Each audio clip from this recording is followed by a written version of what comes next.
Mga kahuan, panoorin ang video na ito upang alamin ang pinaka-latest na balita tungkol sa lagay ng panahon at bagyo. Update today.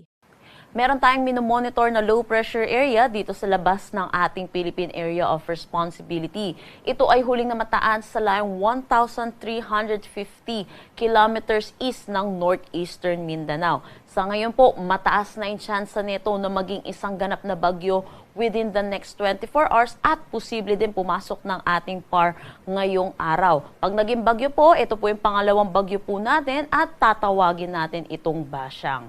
Para naman sa ating nakikitang forecast track, posible po itong kumilos west-northwest at dumaan dito sa pagitan ng Visayas at Mindanao patungo dito sa may Palawan starting Thursday o hanggang weekend po natin. So pinapaalalahanan po natin mga kababayan po natin dito sa may Visayas at Mindanao ay maghanda po tayo hinggil sa paulan na dala po nitong sama ng panahon natin dahil sa ngayon po patuloy pa rin ang pag-iral naman ng shear line dito sa may eastern section ng Visayas at Mindanao. Ito po yung mga kumpul na kaulapan na nakikita natin ngayon dito sa may Visayas at Mindanao. Sa ngayon po, wala pa pong direktang epekto itong low pressure area natin sa anumang parte ng ating bansa.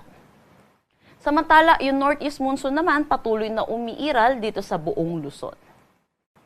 Kaninang 5 a.m. ay naglabas tayo ng weather advisory hinggil sa paulan na dala netong shear line po natin. Inaasahan po natin ang 50 to 100 millimeters of rain dito sa may Samar, Eastern Samar, Biliran, Leyte, Southern Leyte, Dinagat Island, Surigao del Norte at Agusan del Norte. So yung mga kababayan po natin, pinag-iingat po natin sa mga posibilidad ng flash flood at mga pagguho ng lupa. Sa ngayon, nagtaas na tayo ng gale warning dito sa may Batanes at Babuyan Islands, dulot na rin ang bugso netong northeast monsoon natin. Pinapaalalahanan po natin mga kababayan po natin mangingisda at may mga sasakyan maliit pandagat na delikado po muna pumalaot dito.